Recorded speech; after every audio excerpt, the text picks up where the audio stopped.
Primero quería agradecerles a todos que hayan concurrido a esta reunión de amigos convocados por Miguel y bueno, por mucha gente que nos conocemos hace muchos años de la Procuración y de distintos lugares de actividad, ¿no es cierto? Bueno, casi todo el mundo lo conoce a Jorge, pero quiero hacer una pequeña introducción, ¿sí?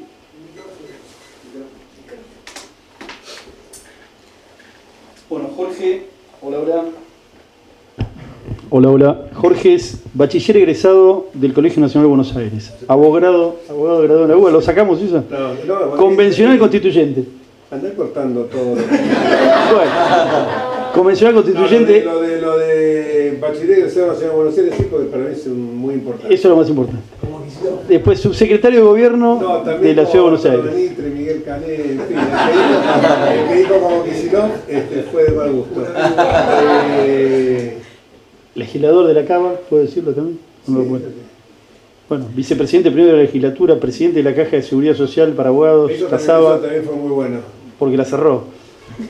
No, porque le devolví, fue la primera vez en la historia previsional argentina que se cierra una caja y el Estado no se queda con la guita, sino que va directamente a los afiliados, a los legítimos dueños. Consejero y secretario general del Consejo de la Magistratura, 2012-2014, secretario de Justicia y Gobierno de la Ciudad de Buenos Aires durante la gestión de Mauricio Macri y Horacio Reyes de Larreta, del 15 al 17. Diputado nacional. No lo dijiste, pero no importa. Antes lo dije.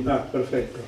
Sí, subsecretario de Gobierno de Cava durante las gestiones. No, está bien, no lo digas matando, si no van a decir de Fernando de la Rúa y Enrique Olivera. Públicos a los 50 años rentados. Antes lo hacía todo a honores y vivía de mi actividad privada.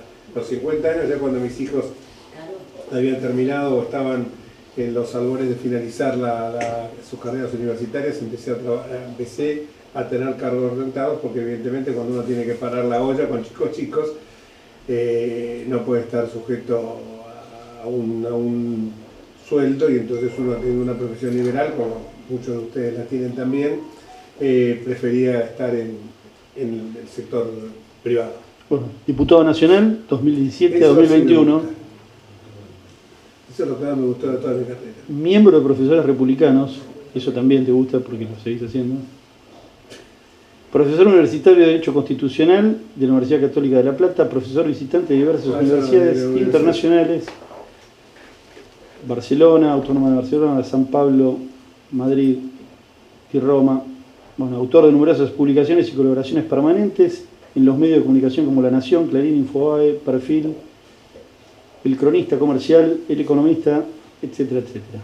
Bueno, podría seguir, pero vamos a sentar toda la noche.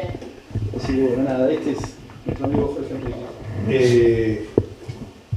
Yo me gustaría, en primer lugar, agradecerle a Miguel Echeverría, a quien todos ustedes conocen mucho, y por supuesto, al dueño de casa, que aparte de ser un excelente anfitrión, ha podido, juntamente con Miguel, que es el factotum de esto, reunir una cantidad importante de gente, sobre todo cuando uno dice, ¿de qué van a hablar? De política, y uno ya medio se pone con que dice, van a hablar de política y van a decir siempre lo mismo. Entonces, la verdad que a veces se torna tedioso. Pero hoy le vamos a ver si le podemos dar un contenido mucho más simpático, más agradable, en una época en que estamos viviendo penurias económicas de todo tipo. Y por último les quería señalar, que no por último, sino también principalmente, que está el doctor Juan Kelemen, que es nuestro representante de justa causa en el Consejo Directivo del Colegio Público de Abogados de la Capital Federal. La verdad que es una persona a la cual quiero muchísimo y aprecio muchísimo. Hace mucho tiempo que nos conocemos, hemos tenido hijos compañeros en el colegio, así que es toda una vida que estamos trabajando juntos en distintos lugares. Hemos estado juntos en el Consejo de la Magistratura, en la legislatura porteña, en una época en que los asesores prácticamente formaban parte como si fueran diputados. Yo tenía 2 asesores, esto es una miscelánea divertida que les quiero contar. Uno era él y otro es un gran amigo que falleció, el doctor Fioca, y que se caracterizaban por ser profundamente, vamos a decirlo suavemente, antiperonistas, por no decir gorilas. Y en un momento dado yo estaba, entonces estábamos hablando y que estaban rindiendo un homenaje a Gualdini, que nos había hecho 13 paros generales al gobierno de Alfonsín. Y entonces estaba hablando un chico que hoy está con un problema de salud serio, talento, que era chico, de mi edad, kirchnerista, que había sido compañero mío nacional de Buenos Aires.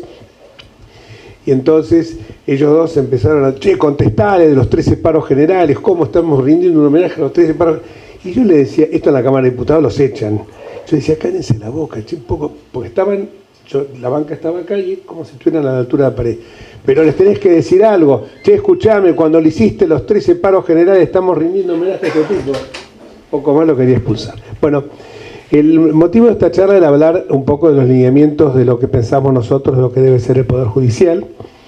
Pero veo que acá hay mucha gente que le puede importar mucho este tema, como a todos los argentinos, porque es un tema que se vincula con la división de poderes, el Estado de Derecho, en fin, la República. Una República sin un Poder Judicial independiente carece del sustrato más elemental, que es el resguardo de las libertades individuales. Sí, cómo no. Sí, disculpen, ¿no? Un poco ustedes saben, estamos en medio de la campaña nacional y un poco la idea de que hacer una convocatoria en apoyo explícito de la campaña para Patricia Bullrich, presidente, gobernador, el amigo Grindetti, y en la Ciudad de Buenos Aires Jorge Macri. Un poco esta charla también, el objeto es brindarnos hoy herramientas a todos los que somos abogados para salir a discutir en la calle cuáles son las propuestas que Patricia tiene, Jorge tiene y Grindetti tiene para, obviamente, tratar de ganar las elecciones, ¿cierto? Sí, sí, no, básicamente por eso quiero dividirlo en dos segmentos. En un segmento que lo quiero hacer breve, anticipo que la síntesis no es muy fuerte, los que me conocen así lo saben y así me lo remarcan permanentemente, pero trataré de evitar caer en excesos. En primer lugar, las propuestas que nosotros tenemos para el tema de justicia, bueno, básicamente se basan en una justicia absolutamente independiente, en una justicia absolutamente eficaz. El artículo 104 de la Constitución de la Ciudad de Buenos Aires establece claramente cuáles deben ser esos lineamientos, no porque yo haya participado por ser presidente de esa comisión en la redacción del mismo, pero nos parece una síntesis perfecta. Un poder judicial absolutamente independiente de las partes en conflicto, capaz de resolver las cuestiones sometidas a su jurisdicción en tiempo propio y a un bajo costo económico. Eso me parece que sería la síntesis. Poder judicial, acceso a la justicia, viabilizado en una justicia que no sea remolona, que no sea tardía y una justicia que no sea cara. Porque una justicia onerosa o una justicia tardía es una virtual denegación de justicia, entonces estamos dinamitando un principio esencial que es el que venimos preconizando hace muchos años, que es el acceso a la justicia. Como también otro de los principios que sustentamos es la resolución de los conflictos por métodos no adversariales. Esto es algo que yo he estado estudiando en profundidad y de eso hablamos con algunos amigos con los cuales compartimos, como el doctor Bulleri, en universidades europeas, la importancia que ellos le dan a todo lo que sea la resolución vía conciliación, vía mediación, vía arbitraje, a los conflictos por métodos no adversariales, o sea, haciendo que evidentemente se disminuyan los costos de la justicia. Perdón, doctor, eso es al revés, porque en la práctica lo único que hace es encarecerlo, porque una mediación, las partes no llegaron a un acuerdo, más a veces que se presenta. Lo único que gana el litigante es pagar unos honorarios onerosos a un mediador que... Bueno, el hecho que la 24.573 no sea una ley perfecta no implica que el instituto falle. Un instituto realizado de una manera absolutamente racional, con sanciones que se impongan auténticamente a las personas que no concurren o a los mediadores que son, digamos, que no son muy aplicados al trabajo, me parece que eso, o sea, yo siempre digo que los institutos son muy buenos porque también nosotros podemos decir desde el otro punto de vista que hay gente que me dice, yo en la mediación pude solucionar conflictos que en la justicia me demoraron años y años. Pensemos que todavía hay algunos tribunales donde se siguen, como yo lo hacía hace 50 años, cuando era meritorio, un poco más, qué sé yo. más de 65 años, tengo 65 no, pero a los 60, a los 50 y pico, a los 18 años era meritorio en tribunales. Y lo que primero me enseñaron a hacer fue acosar los expedientes, rémora de la colonia. Rémora de la colonia es tener tribunales como los que tenemos hoy, en muchos lugares de la ciudad de Buenos Aires sobre todo, que son estructuras borbónicas. Juez, 2 secretarías, oficial primera, auxiliar, ya los meritorios lamentablemente no existen, porque realmente era muy importante, porque aquellos que hemos sido meritorios eran supernumerarios, para lo que la gente no sabe, gente que no percibía un sueldo, pero que evidentemente aprendía los lineamientos esenciales del derecho, y sobre todo, lo que somos abogados sabemos que muchas veces no es saber más derecho de fondo, sino a lo mejor conocerse todas las artimañas procesales. Lamentablemente, porque tenemos códigos que posibilitan que esto suceda. Por eso también otra de las cuestiones que nosotros queremos implementar es, como lo hemos hecho en algunos aspectos en la Ciudad de Buenos Aires. Entiendo perfectamente lo que vos me decías, pero te digo, no porque la institución sea mala, nosotros tenemos que pensar, el instituto es bueno, es eficaz. Ahora, lo que pasa es que sí... Bueno, en la Ciudad de Buenos Aires nosotros pusimos que fuera voluntario. La mediación voluntaria está expresamente fijado en la Constitución, como también está fijado en la Constitución en el gobierno de la Ciudad de Buenos Aires. En la Ciudad Autónoma de Buenos Aires, no el gobierno de la Ciudad Autónoma de Buenos Aires, que es una provincia. Y si no, lo discutimos a muerte. Viví años discutiendo con los peronistas, así que imagínense que, y aparte después la Corte profusamente nos dio la razón, que éramos casi una provincia. Ciudad-estado como Hamburgo, Bremen, etcétera, así lo define el constitucionalista Antonio María Hernández. Pero bueno, volviendo al tema le decía que esos temas son para nosotros los que nos preocupan. La oralidad nos parece fundamental para determinadas causas, los juicios por jurados. Nos parece fundamental también, y esto vuelvo a lo que decía antes, una informatización absoluta de la justicia, incluso con la posibilidad de... volviendo al tema porque quedó trunco lo que había dicho yo, de coser los expedientes. Aún hoy se siguen cosiendo expedientes. Aún hoy uno ve esas estructuras borbónicas, rémora de la colonia, en muchos juzgados. Y uno tiene que ver lo que son los juzgados de la Ciudad de Buenos Aires. Los jueces y los fiscales tienen despachos que son un cuarto de esto. ¿Por qué? Por una razón muy simple. Hay concentración de funciones y funcionan como muchos estados. Yo trabajé mucho por el tema de violencia de género. Durante 4 años seguidos fui a Baltimore, estado de Maryland, condado de Baltimore, estado de Maryland, donde era uno de los lugares del mundo donde había habido más violencia de género. Por eso que a mí, que las feministas no me lo vengan a contar esta historia, porque uno de los que empezó con ni una menos fui yo. Lo que pasa es que cuando se desvirtuó esto, se fue al demonio y empezaron con cuestiones ya de otro tipo, como la interrupción legal del embarazo y tantas otras cosas más. Entonces ya no era el objeto del femicidio. Y crearon un Ministerio de la Mujer y de la Diversidad francamente ridículo, que podría yo decir todo lo que se puede hacer si cerramos ese ministerio. Con ese presupuesto de ese ministerio, 10 millones de argentinos acceden a las cloacas y al agua potable. Hay la posibilidad de hacer 800.000 quimioterapias, todo junto, no por pedazos, todo junto se puede hacer.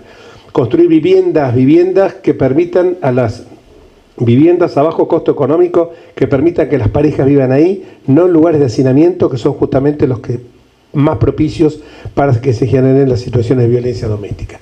Pero volviendo a esto, le decía yo que no solamente es una imagen que uno da como poder judicial hacia la gente, sino que también cuando yo veía esto en Estados Unidos, veía que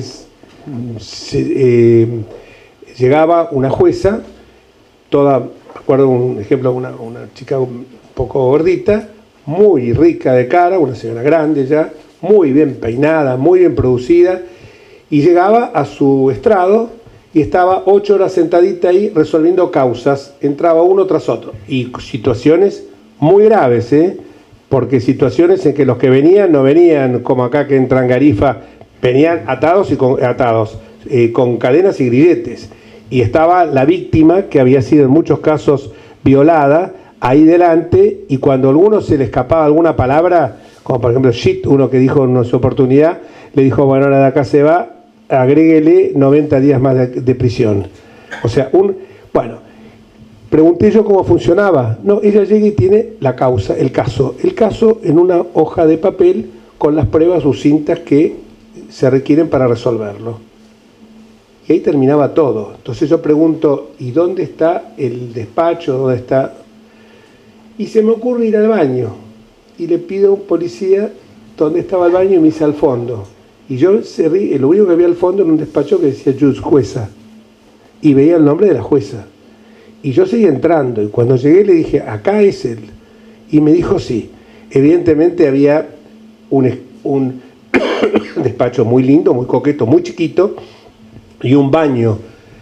Supuse que ese era el baño, porque otro lugar no había.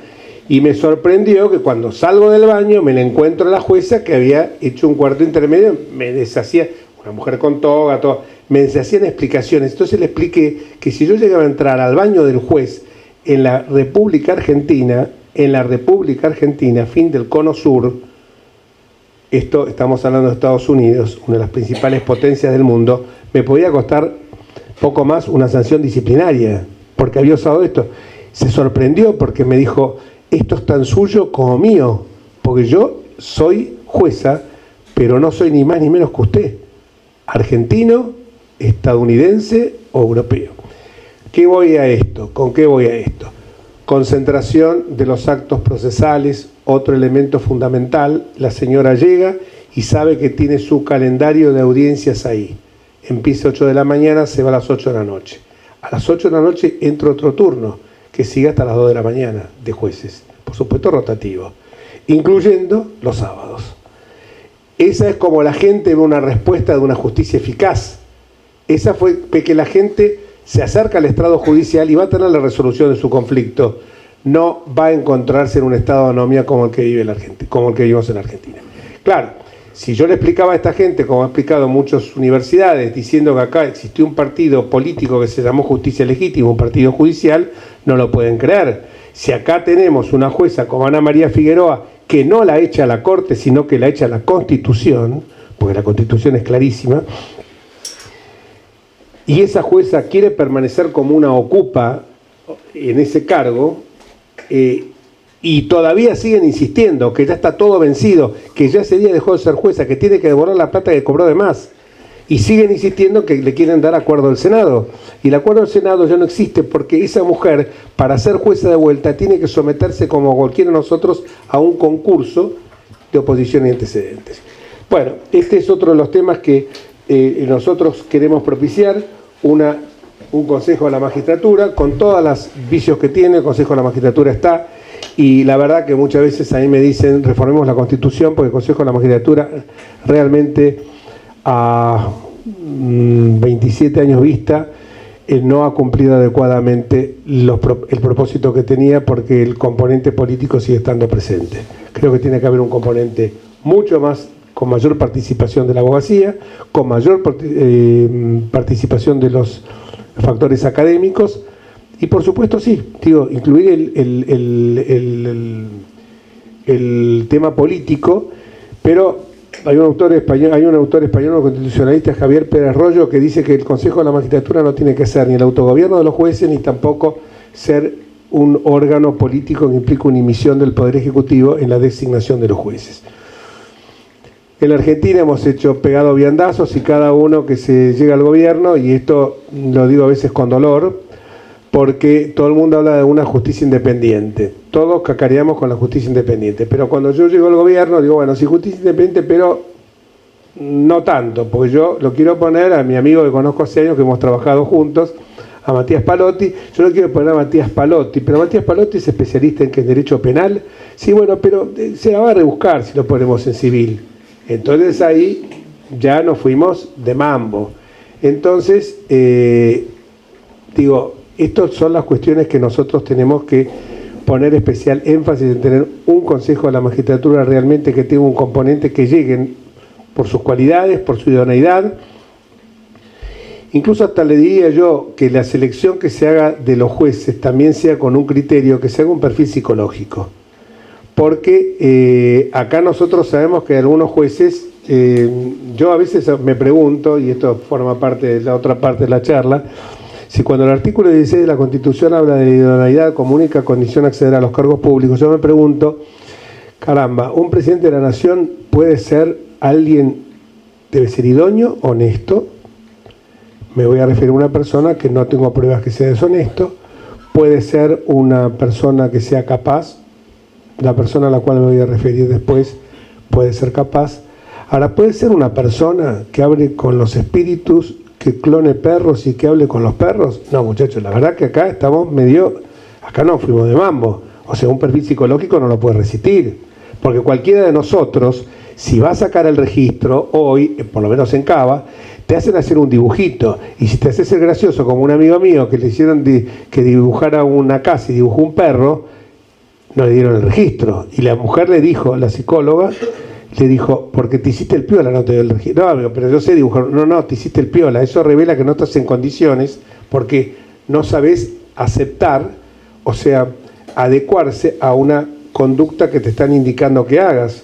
Pero acá, habla con el perro, le decís que el perro es hijo, que lo he escuchado yo, me refiero a Javier Milei, obviamente, pero me refiero también al chico que va de Marra, Ramiro Marra, que dice que los perros son los hijos, porque son hijos no humanos.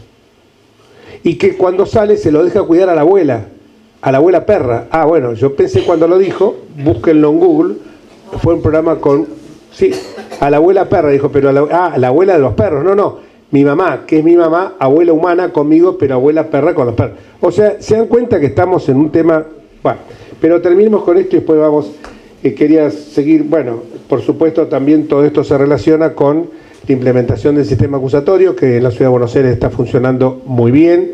Puede recibir críticas, sí, las puede recibir, pero pensemos de dónde arrancamos y que hoy, no quiero decir nada mal, porque hay una representante del Ministerio Público Fiscal de Cava acá, no quiero hablar mal, porque puede haber cosas que se pueden mejorar, pero sabemos que se empezó esto absolutamente de cero. Creo básicamente que tiene que ser además la justicia de Comodoro Pi, tiene que ser una justicia que, sacando honrosas excepciones, de las cuales no porque yo sea amigo, pero puedo hablar claramente de algunos que puedo decir que son amigos míos, como el Pelado Rívolo, como Raúl Ple, como Carlos Stornelli, como los chicos obviamente, Luciani, Mola, puedo seguir Barrotraveña, Petrone, no sé, me vienen Rigui, bueno, Rigui ya se fue, Catucci también se fue. Puedo hablar de muchos jueces que la verdad que son jueces y fiscales probos, los que intervinieron en la causa de los cuadernos, desde luego, en la causa vialidad, Polichita, y puedo nombrar pero lamentablemente también hay algunos que no están a la altura de las circunstancias y duermen haciendo dormir expedientes. Como ayer escuché, creo que fue Pagni que lo dijo, no duermen, roncan esos expedientes. Y esto se refiere a que también la justicia a veces se está moviendo un poco con los vaivenes políticos. Uno de estos que nombré, que son jueces o fiscales probos, me dijo, mira Jorge, para entender esto tenés que subirte a la terraza de Comodoro Pi, lo que hacen los jueces, entonces mojan el dedo y dicen, ¿para dónde viene el viento? Hoy viene del lado del macrismo, entonces van a meter preso a algún kirchnerista. Si es al revés, al revés. Son excepciones. Pero a veces esas excepciones, en lugares que tienen que ser absolutamente inmaculados, son las que distorsionan un sistema. Son excepciones, y lo vuelvo a repetir, pero lamentablemente a veces esto así ocurre. Y esto también nos retrasa muchísimo en toda la respuesta que está esperando la sociedad, porque los plazos procesales, con un código procesal que solo se implementa hasta hoy en Jujuy y Salta y ha demostrado las bondades del combate contra el narcotráfico en esas dos localidades. Yo, siendo diputado, participé muchísimo en la implementación, pero después lo quisimos hacer en Rosario y en Mendoza. En Mendoza porque hay una señora perversa que se llama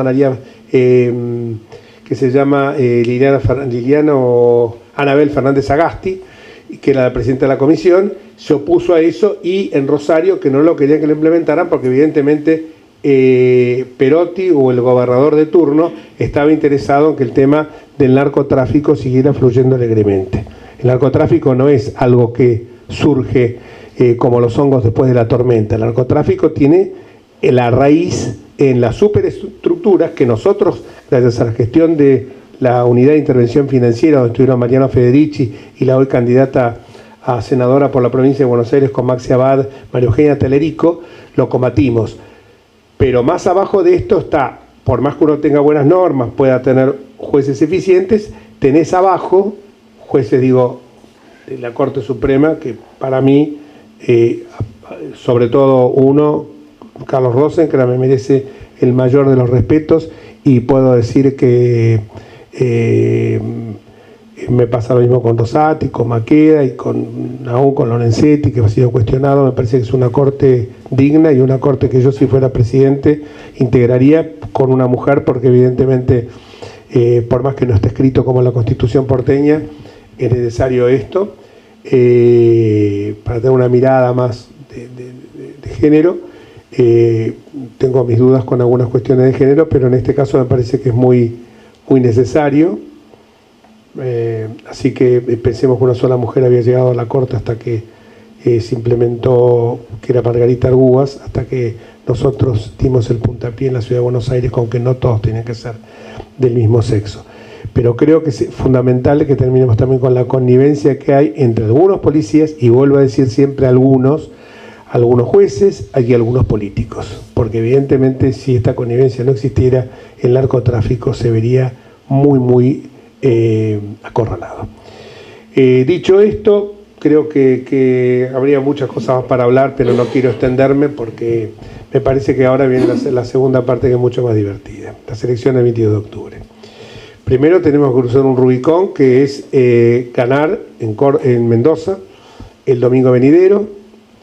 El domingo venidero vamos a ir a Mendoza con Charlie, con Lautaro, para dar nuestro apoyo. El domingo venidero hay elecciones en Córdoba, en Mendoza. Lamentablemente el Juntos por el Cambio va dividido. Juntos por el Cambio hizo una interna entre Alfredo Cornejo y el hoy candidato a vicepresidente Luis Petri. Ganó Alfredo Cornejo.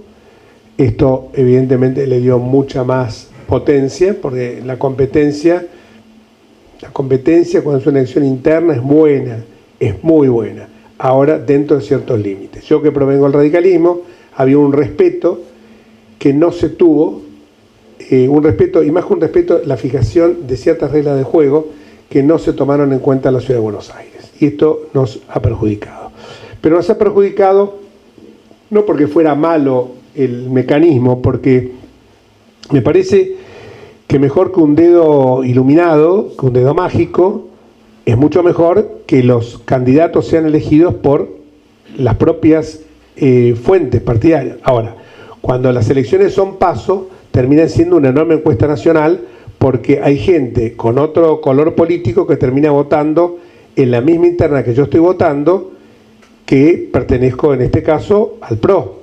Entonces, esa interna, para ser como eran las internas de los partidos políticos, tendría que haber sido exclusivamente, y como son los caucus de los partidos republicanos y demócratas en Estados Unidos, esa interna tenía que haberse dado exclusivamente entre candidatos de la coalición cívica, el peronismo republicano, el PRO y la Unión Cívica Radical. No se dio de esta forma, y esto hizo de que la interna fuera abierta y que los debates se hicieran tan públicos como se hicieron, y que en algunos casos me parece que hubo un exceso. No voy a decir, porque creo que, como decía mi abuelita gallega, para que haya pelea tiene que haber dos. Si hay uno solo, no hay pelea. Entonces me parece que eso es lo que acá sucedió. Y eso creo que al final nos perjudicó, porque ante la gente, ante el común de la gente, era diario el clamor: no se peleen. Tienen la interna ganada, y hoy estamos penando para entrar en un balotaje. Y estamos esperando entrar en un balotaje pese a que tenemos la mejor candidata en la nación, el mejor candidato que podríamos tener, y cada día me convenzo más, en la provincia de Buenos Aires, el mejor candidato que podemos tener en la Ciudad Autónoma de Buenos Aires. Básicamente porque los tres tienen un común denominador: son auténticos, no están coacheados. Cuando una vez ha visto algunos candidatos que iban a un programa de televisión y estaban absolutamente coacheados con un catecismo que tenían que repetir, inexorablemente, y cuando los querrían mover de un eje así, ya directamente volvían porque además yo le he vivido esto, y yo me he sublevado contra esto, porque alguna vez me lo quisieron hacer a mí. No, cuando te dicen esto, escapate por la tangente. No, hijo, pero si me están preguntando el choreo de las vacunas, no puedo decir, no, la Pfizer era mejor que la Sinopharm. No, te están diciendo que se afanaron vacunas, que hay vacunado VIP, habla de eso. Ahora, si querés eludir el tema, eludilo. Hay temas que no los podés eludir. A mí a veces me dicen asesores míos, antes siguen trabajando conmigo, me dicen, vas a un programa de televisión como Crónica, te van a preguntar de cualquier cosa. Y vos no podés ser el maestro saberlo todo. Si estoy en política y me preguntan desde salud, desde ginecólogo hasta astronauta, tengo que saber todo. O por lo menos decir lo que sé hasta el punto que llego. Allá tengo un especialista en un tema específico, que obviamente yo no me voy a meter a opinar demasiado de ese tema, pero si me preguntan sobre inteligencia, que es el expertise de ese señor que está allá al fondo, con el que hemos tenido alguna charla muy interesante, te mandé en cara, porque ya todo el mundo sabe que sos estiuso, pero no importa. Viniste disfrazado, pero ya saben todos eso. Pero, ¿qué es lo que ocurre? No voy a hablar con la enjundia que habla el señor, pero no me voy a quedar callado y me preguntan, ¿usted qué opina en inteligencia? Si hubiéramos tenido una inteligencia que en lugar de hurgar en las alcobas de los políticos, de sus mujeres, de sus hijos, de sus amantes, lo que fuera, hubiéramos tenido inteligencia eficaz, no hubiéramos tenido ni la AMIA, ni el atentado a la AMIA, ni el atentado a la Embajada de Israel. Y hoy estamos absolutamente huérfanos en ese sentido, como en tantos otros, como el área de defensa también, que no podemos resistir. Esto lo viene diciendo hace años un gran ministro de defensa que tuvimos, que fue Horacio Jaunarena. No podemos tener un combate con Uruguay porque a las 24 horas se nos acaba toda la munición que tenemos. Y había imbéciles que me decían a mí, pero si la Argentina no tiene hipótesis de conflicto. Le digo, pero vos viste el mapa de la Argentina alguna vez, no hace falta que la recorras. Tenés una cordillera de 4.000 y pico de kilómetros, una hidrovía de 3.800 kilómetros, un litoral marítimo de 5.000 y pico de kilómetros, y me decís que no podemos tener problemas de conflicto, pero estás delirando, hipótesis de guerra no tenemos. Y así fue que los chilenos se fueron manoteando pedazos en otro territorio. Respecto a las elecciones, tenemos que pasar primero esta elección, que si Dios quiere la vamos a ganar con Alfredo Cornejo, más allá de que un amigo como Omar de Marchi nos jugó. Es decir, yo no critico cuando alguien tiene aspiraciones, pero me parece que las aspiraciones hay que ser acotadas a las circunstancias, a la oportunidad y al momento en que la misma se dan. No era la oportunidad del momento porque, por suerte, tenemos un kirchnerismo muy, muy débil en Mendoza, pero si hubiera sido el kirchnerismo de hace unos años de Bermejo y de esta chica Fernández Sagasti, posiblemente en estos momentos estaríamos pensando que podemos perder la provincia. Y después de eso, bueno, ya van a venir las elecciones nacionales, y las elecciones nacionales, el panorama hoy es un panorama, a mi juicio, de 3/3, sigue siendo así. Es muy probable que Milei, más allá de lo que dicen las encuestas, que sabemos que no son muy confiables, haya crecido algún punto, por algunas razones, que es básicamente porque siempre el que va primero en las encuestas, obviamente, hay como una sensación triunfalista. A mí me cuesta creer que algunos me digan que hubo gente que lo votó a Milei que no lo va a votar. Si yo voté un candidato que ganó, y aunque a lo mejor lo haya votado por otras razones, hartazgo, falta de credibilidad en la política, me cuesta, porque ya voté a un ganador. Ahí juega mucho también el ego de cada uno. Yo voté a un ganador, no quiero volver a festejar. Como festejé el 13 de agosto, quiero volver a festejar el 22 de octubre.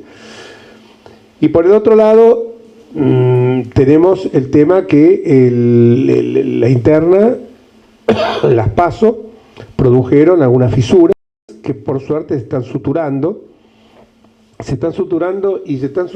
con una fuerza que yo realmente pensé que no se iba a dar, porque sinceramente pensé que iba a costar un poco más cicatrizar las heridas, pero se viene dando porque a lo mejor, como decía Borges, los peronistas no nos une el amor, sino que nos une el espanto. Entonces puede ser que también eso esté contribuyendo. y sobre todo porque aparte la fuerza política, que era como perdón, fue en algún momento como la cenicienta de la película, que fue la UCR. Digo la cenicienta de la película porque reconozcamos que en el 15 habían quedado un poco relegados a partir del momento que el vicepresidente, que fue un error, la fórmula fue del mismo color político. Por suerte en el 19 esto se amplió con Macri Pichetto.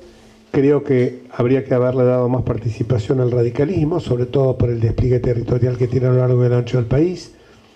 En algún momento pensamos en fusionar el radicalismo y el PRO.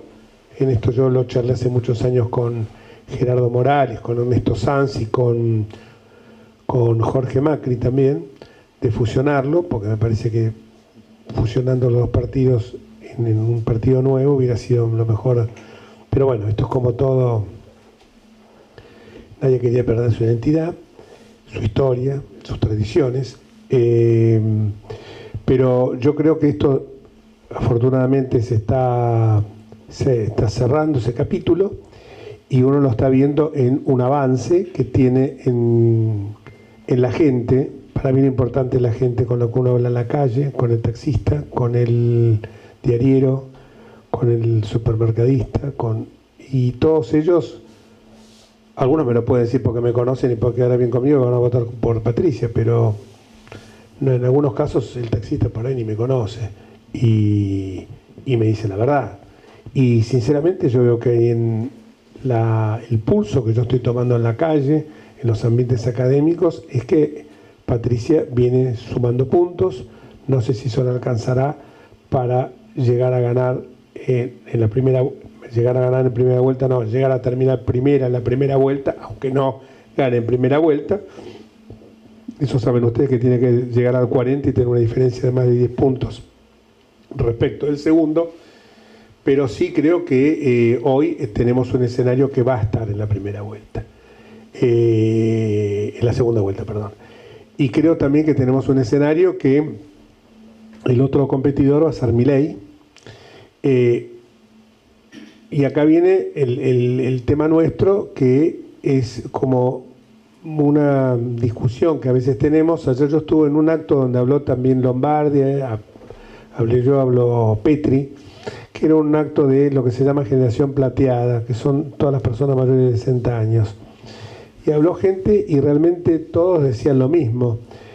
No piensen tanto ustedes en acabar con el kirchnerismo, porque el kirchnerismo ya no es competitivo. El kirchnerismo por primera vez yo creo que todavía no hice ese cálculo, pero por primera vez desde que el peronismo llegó al gobierno, efectivamente en 1946 con las elecciones que gana Perón, Quijano creo que era, Quijano, ¿no? Perón Quijano, hasta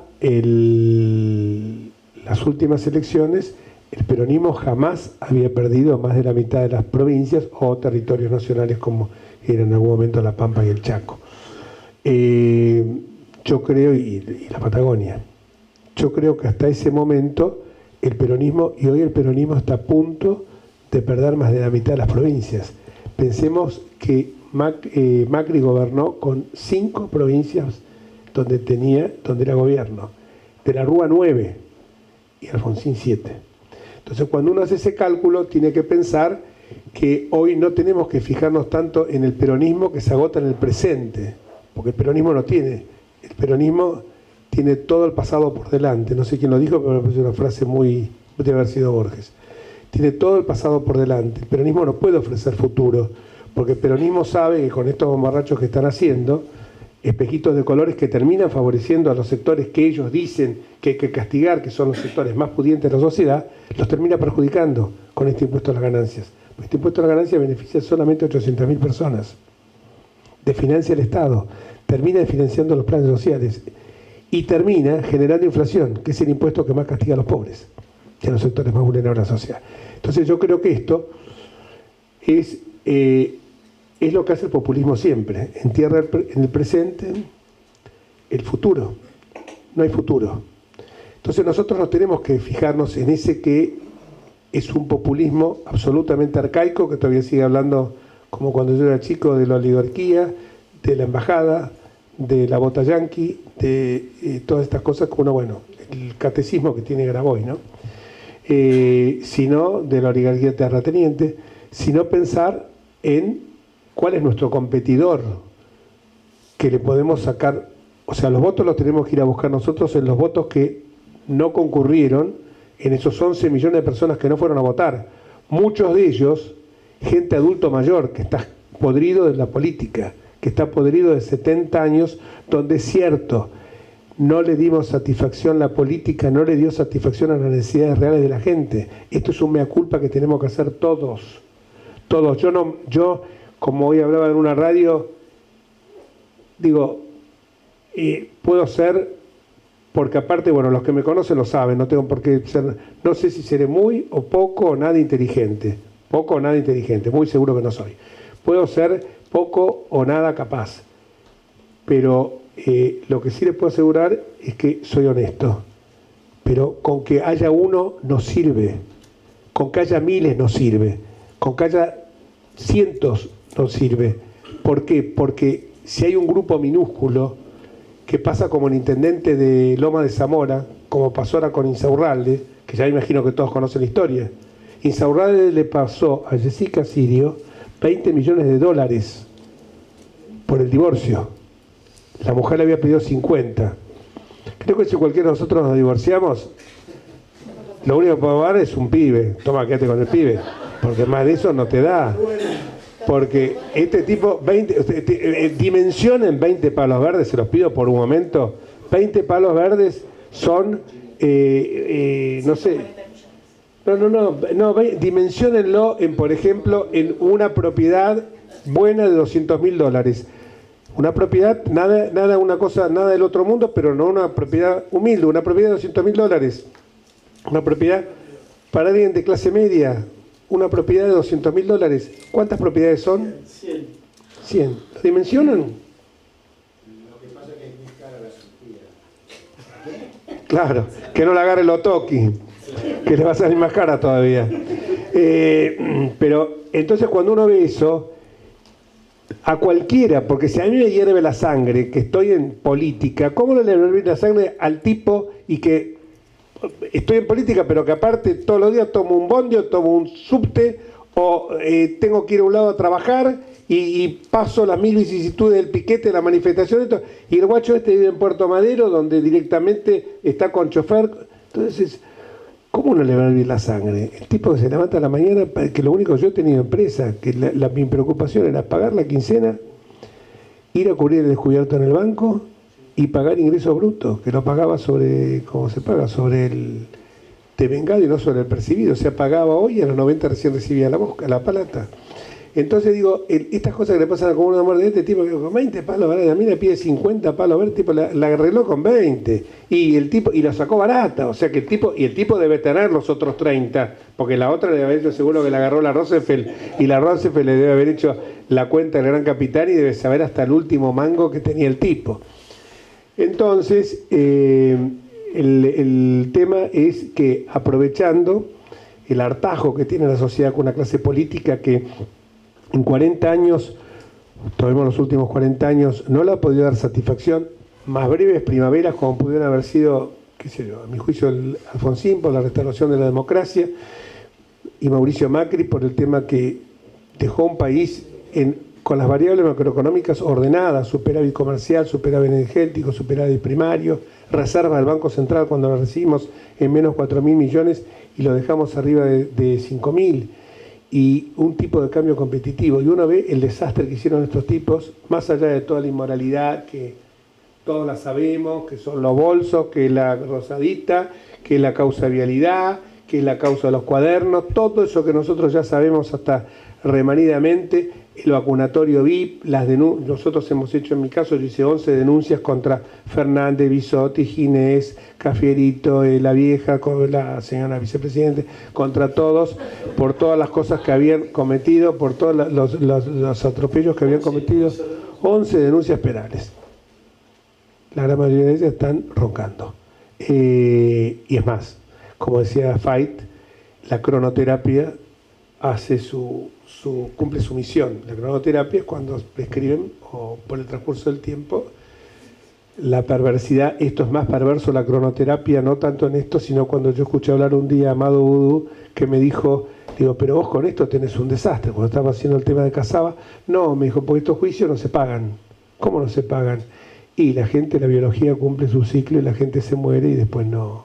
Esto es un cálculo actuario que hacemos nosotros. Fíjense qué perversidad, ¿no? Sobre todo los que acá tenemos algunos años, algunas canas, sabemos lo que es Bueno, entonces, cerrando, les quiero decir que acá hay un solo camino, lo conocemos todos, que es el camino Patricia Grindetti, como estamos en el AMBA, Jorge en la Ciudad de Buenos Aires. Decirlo acá me parece que es cazar en el zoológico. Creo que algunas cuestiones de los que he hablado no es la piedra filosofal de justicia ni nada, simplemente ordenar algunas ideas de lo que nosotros pensamos que debe ser la justicia. Y fundamentalmente, ir a buscar los votos que nos faltan. Y los votos que nos faltan, yo creo que los tenemos que sacar, como dije antes, de esos 11 millones que no fueron a votar, del 1.100.000 que votaron en blanco, que es llamativo, y mucha gente que decirle que votarlo a Milei es el caballo de Troya del kirchnerismo. Votarlo a Milei es estar votando la continuidad del kirchnerismo, es pasar un populismo de izquierda a un populismo de derecha. Miren, hay un libro muy bueno de Jerzy Guriev, un economista ruso, que lo empecé a leer el otro día, que se llama Las dictaduras democráticas. Y les da en la hoja de ruta de cómo se produce esto. Primero, cooptan el Poder Judicial. Partido judicial, justicia legítima. Por supuesto, reforma de la Corte. Tenés que ampliarla para licuar el poder de los jueces de la Corte. Reforma de la justicia federal. Tirar al procurador. Excelente.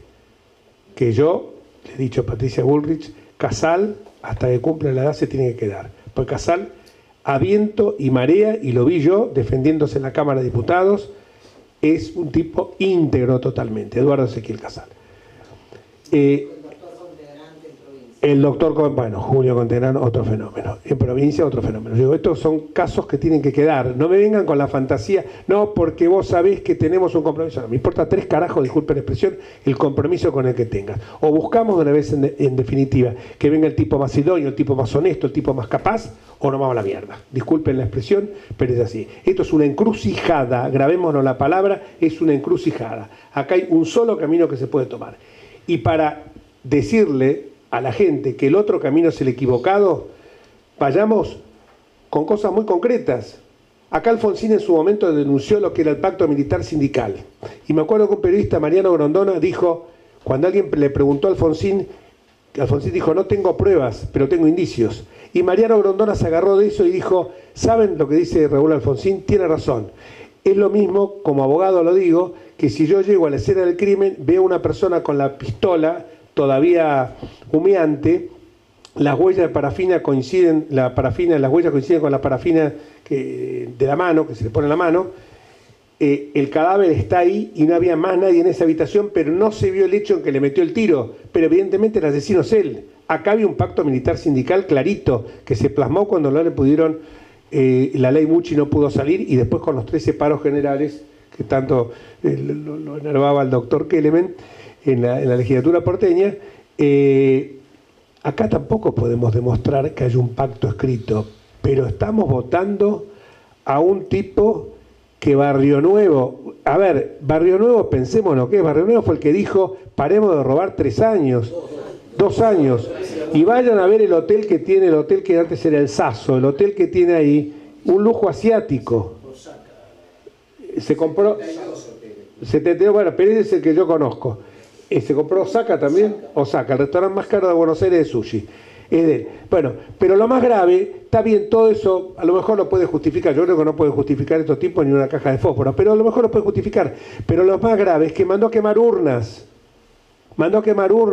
Estamos votando un tipo que hasta ayer nomás dijo mi candidato es Guadito de Pedro y ahora aparece siendo Milei. Entonces, pero que la gente, hay que decirle a la gente que reaccione, porque la gente está viendo en algo mágico, porque lamentablemente el pueblo argentino cree todavía en el líder mesiánico. Parece mentira que 40 años de democracia no han servido para que la gente no crea más en esto. Estamos pensando en un momento el dedo del tuerto, que ya sabíamos que había robado y había hecho todas las peores atrocidades en Santa Cruz. Sin embargo, los votantes dijeron no, porque es otra cosa, es algo diferente, es algo nuevo. Compramos espejitos de colores permanentemente. A ver cuando nos avivamos, o salimos a la calle un día y rompemos todo, porque si no, no nos va a quedar otra alternativa. Y se lo digo yo porque mis hijos, por la profesión abogado y escribano, no se van a ir del país, porque no tienen... Digo, ¿a dónde vamos? ¿A dónde vamos, Matías, nosotros? Entonces, lo que digo es eso, pero no quiero que se vayan mis nietos. Tengo 6 nietos, no quiero que se vayan, son muy chiquitos, pero no quiero que se vayan tampoco, porque esta tierra era la tierra prometida para mis abuelos. Mi abuela era una gallega analfabeta. Era una gallega analfabeta. Dejó 3 propiedades cuando se murió. Los 2 hijos y las hijas no, porque las hijas evidentemente en aquella época había una capita diminutio que la mujer no podía acceder a las facultades, a las universidades.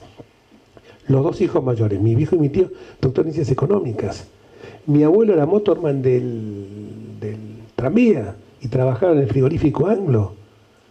Era lo que plasmó en el libro Florencio Sánchez, mi hijo el doctor, la movilidad social ascendente. Vos sabías que te rompías el alma, laburaban de domingo a domingo. No había sábado, feriado, no había nada. Yo no pretendo eso, porque el mundo está globalizado. Hoy todo el mundo quiere acceder a los bienes materiales que en otras partes del mundo se ven como algo que antes era inalcanzable y hoy está al alcance de la mano. No quiero volver, pero quiero que recuperemos los valores que nos hicieron grandes como país. Que las fiestas patrias sean fiestas patrias, no feriados turísticos. Que la gente ponga como pasa acá enfrente, en el Uruguay. El 18 de julio y el 25 de agosto, todos los frentes embanderados. En mi barrio soy yo solo y un coronel retirado, que me vino y me preguntó un día, ¿usted es militar retirado? No. Dice, qué raro, porque yo no veo otro que ponga la bandera que no sean algunos militares retirados. Le digo, no, yo la pongo siempre. Y mis hijos, si paso por la casa de ellos, que viven cerca, no está puesta la bandera, enseguida voy, porque ustedes me dirán lo que me dirán, pero son símbolos que nos unieron como país, como la mesa del domingo, de los tanos y de los gallegos. Tenemos que recuperar eso, si no estamos perdidos como nación, como patria. Y cuando uno ve el descerebrado pues es un descerebrado, que te viene y te habla de dolarización, Melconian lo explica muy bien, ¿no? Con el tema me invitas a tu casa. Bueno, yo Margaret Thatcher, yo no es que esté a favor de Margaret Thatcher, pero digamos que Margaret Thatcher fue una mujer que para los ingleses la veneran los ingleses, o sea que a mí no, obviamente a nosotros nos quiere mucho por Malvinas, pero para los ingleses Margaret Thatcher, no hable mal de Margaret Thatcher porque los tipos nosotros nos quiere, pero obviamente que nos quiere como Malvinas, pero también cuando tuvimos la posibilidad de poner las 3 banderas, que era lo famoso que había hecho, la continuidad de lo que había logrado Miguel Ángel Zavala Ortiz cuando era canciller de Ilia, que fue la famosa declaración de Naciones Unidas, hubiera sido otro hito más, y hubiéramos tratado de seducir a los tipos de las islas, en lugar de estar con un patrioterismo berreta como el de Galtieri, que sabía que terminaba, porque hasta mi suegro militar retirado me decía, es una locura, para combatir, piensan que los ingleses, los yanquis, históricamente aliados a los ingleses, no van a venir en defensa de ellos, no van a destruir nosotros. Pero yo compré también el verso ese, yo lloré esa mañana, el 2 de abril, lloré, y estaba fascinado, y todavía amigos míos que me decían que estábamos perdiendo la guerra, decían, vos sos un traidor a la patria. Decir en un país en guerra un traidor a la patria es grave. Pero volviendo al tema, que no quiero a veces que la emoción perturbe lo que uno quiere expresar, decía yo que a la gente hay que decirle que es un vendedor de fantasía, que es un logorreico, un charlatán, alguien que hoy dice blanco y mañana dice negro, se les dice al día siguiente las cosas que dijo el día anterior, que no tiene sustento, que es una persona que, como dijo Kovadolov, la palabra mi ley no rima con ley, es una persona que dice permanentemente, utiliza el término yo.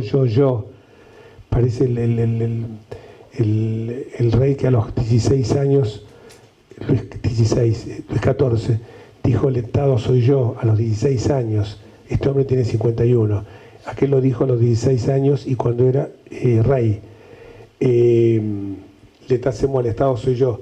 Este hombre, la palabra que más pronuncia es yo, uno le ve la cara y todavía, bueno, tiene una chica que va de candidata a diputada por este distrito, que es la peluquera, la cosplay, con la cual yo discutí en un programa de televisión. Discutí una manera de decir porque cada vez que yo decía algo se miraba y me decía, porque la propuesta 35.6 de mi ley no dice eso. Le digo, si te sacan esto estás perdida, porque no puedes hablar. Entonces yo creo que hay que tratar de convencer a esta gente. Sé que es difícil y les voy a explicar por qué es difícil. Con el kirchnerismo yo compré un grado de fanatismo que nunca pensé que iba a haber en mi vida, porque no es que lo votaban los sectores populares, sino que lo votaba todo un sector muy amplio de la sociedad, porque Cristina y Néstor cabalgaron sobre algo que era el resentimiento de la gente, la frustración de la gente. Machacaron sobre eso y llegaron a conseguir algo tan místico que gente pensante te dijera, no te creo lo que me estás diciendo, porque Cristina dice esto. Bueno, yo les debo decir algo.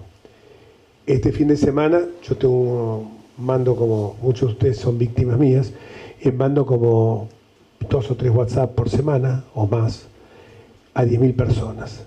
Generalmente, por supuesto que a los amigos míos peronistas lo tengo en un grupo segmentado porque es tocar en la oreja, mojar en la oreja. Este fin de semana me pasó algo curioso.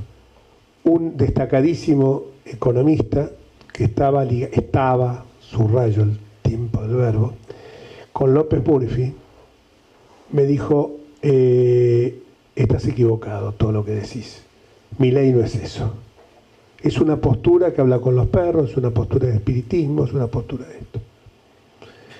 Y en cuanto a que vos hablás de los operadores judiciales, digo, ahí no me puedo discutir. Son 3 tipos con prontuario, no tienen currículum, tienen prontuario. Le pregunté a Milei y me dijo que no era cierto. O sea que vos estás mintiendo. Entonces le digo, mirá, tenés un poco de pensamiento crítico, chequealo. Hoy tenés Google, tenés fake news, separalas, tenés chequeado, tenés una infinidad de redes que podés averiguar. Wikipedia, no sé. No, me lo dijo Milei y basta.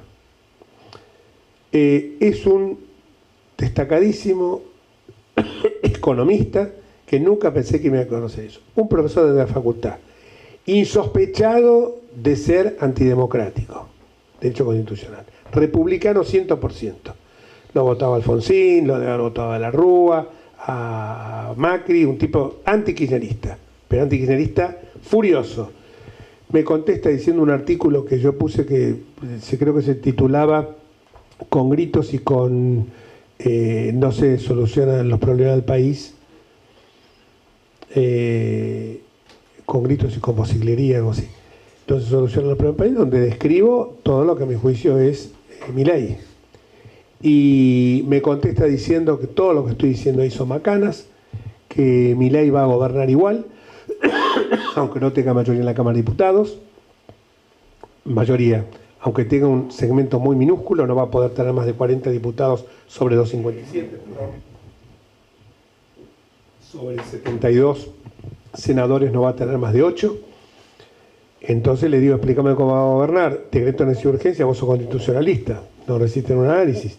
El artículo 40 establece el plebiscito, no diga la boludez que está diciendo Diana Mondino o la otra chica Marcela Pagano, que están diciendo pavadas que el decreto de necesidad de urgencia, pues el decreto de necesidad de urgencia te lo manda para atrás el Congreso, porque además no vas a tener escudo legislativo.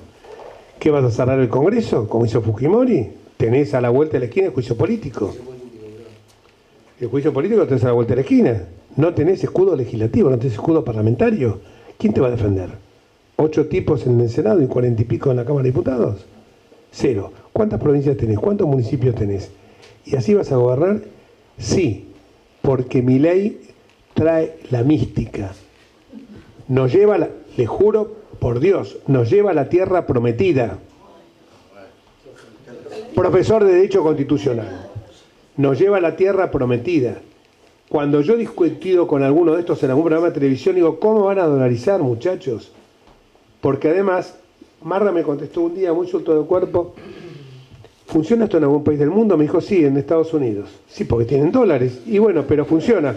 Y en Panamá. ¿Y en Panamá cómo no va a funcionar si Panamá fue prácticamente un estado, no fue el estado 52 como Puerto Rico, pero le pegó en el palo de Estados Unidos? Si los yanquis están fabulosamente bien en Panamá, controlan una ruta interoceánica, un paso interoceánico, y encima con los dólares. Fíjate cómo te fue en Ecuador con los dólares. Porque además tenés que ir, porque yo, el día que me dolaricen, voy al Banco Central y digo, miren, acá tengo 200.000 pesos. ¿Sí, muchachos? Quiero que me den, ¿cuántos son 200.000 pesos? ¿30 dólares? ¿200.000 pesos? 300 dólares. 300 dólares. Quiero que me den 300 dólares. Ah, no hay dólares. Oh, el corralito va a ser un juego de Heidi, va a ser el juego de la Oca, cuando vas a ir a quemar todo. Entonces los tipos es lo que te dicen, fíjate el razonamiento, o sea, porque si esto te lo dice un dirigente barrea, un dirigente sindical, me dijo un dirigente sindical, te dice cualquier cosa, totalmente con tal seguir afanando, te inventa cualquier... Pero te lo están diciendo tipos que te dicen, no, porque están los bonos que nosotros rescatamos, que son 90.000 millones de dólares. ¿Cuánto valen los bonos? 30%. No te van a dar 90.000 millones, te van a dar 30.000 millones. Ah, no, pero para un segundito. Como va a despertar confianza, la gente va a sacar toda la plata que tiene y la va a invertir en el país. Pero vos te crees que al tipo que hace 70 años que le viene metiendo la mano en el grilo, en el bolsillo, le viene metiendo la mano en el bolsillo, ese tipo va a... No, vino el Mesías, voy a poner toda la plata a plazo, voy a cambiar por pesos y a plazo fijo. Pero está delirando, hermano. Le digo yo, ¿sabés lo que la gente? Acá la gente ahorraba, y hablaba de mis abuelos, acá la gente ahorraba ladrillos. Porque era lo que te... Vino la ley de alquiler y te hizo pelota, porque vos sabías que la vejez decía, bueno, tengo la casita esta acá, la alquilo, no lo juegan mis hijos, no me tienen que pasar una mensualidad con la jubilación más o menos, y esto, le digo, por lo menos. ¿Qué pasó? Vino la ley de alquiler y te hizo pelota. Un gobierno peronista. Entonces la gente empezó a ver y empezaron a ver, algunos que eran más sofisticados, comprar en el Banco Ciudad algún tipo de brillantes, que era como tener atesorado algo, porque la gente pensaba mucho, en aquel momento que no había tantas obras sociales, recuerdo, escuchaba yo a mi viejo, pensaba esto guardarlo por si tenías una operación jodida, ¿viste? Buscar un médico bueno. Monedas de oro, los famosos mexicanos, y finalmente el dólar, cuando se descubrió el dólar fue una panacea, años 60 y pico, 70, no piensen que fue mucho más antes. Eso, la gente empezó a atesorar en dólares. Yo voy a agarrar y voy a decir, no, vino este señor que me promete, que me despierta confianza. ¿Qué confianza me puede despertar un tipo que va a los canales de televisión a confesar que está enamorado, una cosa que tiene que ser absolutamente privativa de él, de una persona? Me parece bárbaro que se enamore, que se case, que tengan hijos, que sea muy feliz. Pero es su vida personal. No la andes exhibiendo, porque además me queda a mí siempre la tremenda duda que esto lo hizo para mostrar un color humano, para decir, no solamente tengo perros, sino que me gustan las mujeres también. Entonces me parece que lo hizo con idea. Yo creo que a la gente hay que decirle esto, hay que decirle que no se confunda, que vamos a pasar un populismo de derecha, de izquierda, un populismo de derecha, que este hombre nos va a conducir al mismo camino que nos condujo el kirchnerismo, a la nada, al precipicio, a la oscuridad.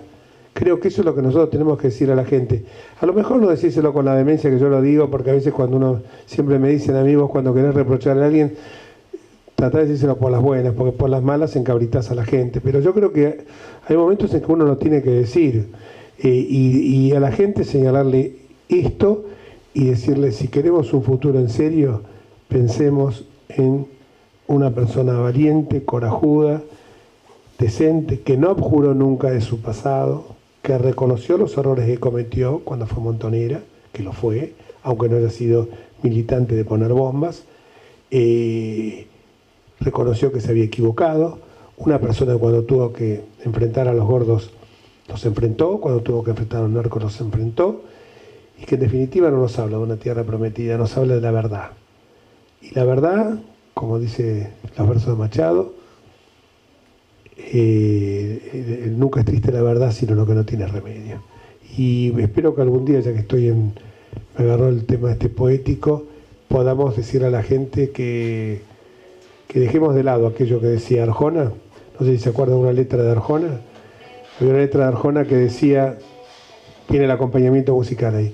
Había una letra de Arjona que, no, está bien, nos pasa a todos, no te puedo colorar porque nos pasa a todos. Una letra de Arjona que decía, ¿sabe cuántos sueños rotos entran en una urna de cartón? ¿Para qué cuentan los votos si se repite la ecuación? Tratemos que esta vez la ecuación no se repita. Gracias.